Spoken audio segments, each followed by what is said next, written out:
Magandang gabi mga kasambahay. Ngayon ay nasa loob tayo ng Senate Building and as of 7:06 in the evening, nag-announce si Office of the Sergeant at Arms Acting Chief Retired Police Major General Mau Aplascan na in 5 minutes ay mag-total lockdown dito sa Senado at sinabi niya na yung mga gustong lumabas ay lumabas na bago nga mag-total lockdown dito sa Senado at nauna nang binanggit kanina na mayroong aarestuhin pero hindi niya dinetalye kung sino yung aarestuhin dito sa loob ng Senado. At ayan, binarikadahan na hanggang dito na lang yung media, hindi maaaring lumabas doon sa harang na sinabi itinakda ng Senate Security. So ayan, mag-update tayo kung anong mangyayari dito sa loob ng Senate Building. 5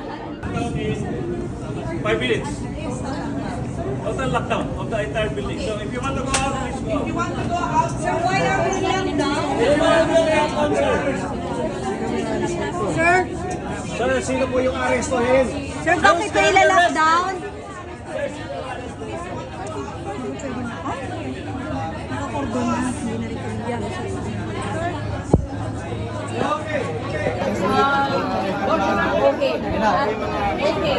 Okay.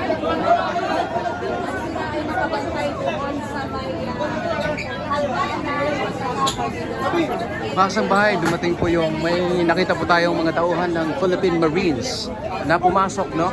Armado. Nakita natin naka-helmet. Neutral, may baril sila, hindi tayo nagkakabala.